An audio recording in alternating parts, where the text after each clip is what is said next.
ก็ក្រោះមកយូរឆ្នាំហើយមិនដែលប្រទះស្រីណាឡើយរឹកតតែមិនដែលខ្វល់អីសោះម៉ែថាទុកកន្លោះយូរដល់មកលឹងទីប្រយ័ត្នដោះស្នឹមកាន់ស្លែខូចអស់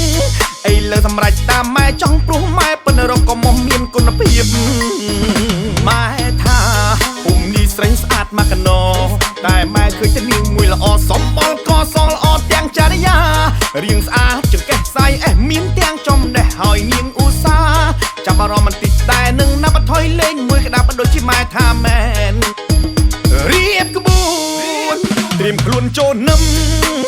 ត្រូវតែញញឹមជើងដាចូលនឹមលៀបហៀបកំឡោះរៀបក្បួនត្រៀមខ្លួនចូលនឹមថ្ងៃមុខសង្ឃឹមថាដាចូលនឹមមិនស្ដាយក្រោយចុះទុំចោកន្លងឲ្យស្វិនក៏ក្រោះមកយូរឆ្នាំហើយមិនដែលប្រទះស្រីណាឡើយរឹកតតែមិនដែលខ្វល់អីសោះម៉ែថាទុកកន្លោះយូរដល់មកលឹងទីប្រយ័ត្នដោះស្នឹមកាន់ស្លែខូចអស់អីលើសម្រេចតាមម៉ែចង់ព្រោះម៉ែប៉ុនរកក៏មកមានគុណភាព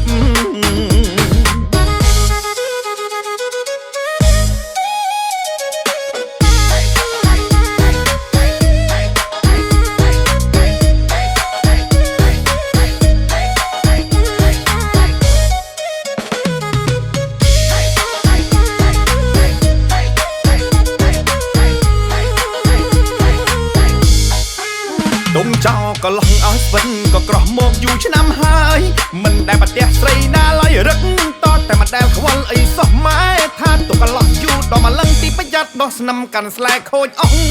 អីលើសម្រេចតាមម៉ែចង់ព្រោះម៉ែប៉ុនរកក៏មកមានគុណភាពម៉ែថា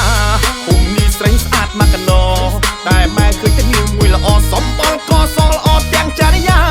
រៀងស្អាតចង្កេះស្អីអេះមានទាំងចំណេះហើយនាងឧស្សាហ៍ចាប់អារម្មណ៍បន្តិចតែនឹងណាប់ថយលេងមួយក្តាប់ដូចជាម៉ែថាមែនរៀបក្បួនត្រៀមខ្លួនចូលនឹមត្រូវតែញញឹមជើងដាចូលនឹមលៀបហៀបកំឡោះរៀបក្បួនត្រៀមខ្លួនចូលនឹមថ្ងៃមុខសង្ឃឹមថាដាចូលនឹមមិនស្ដាយក្រោ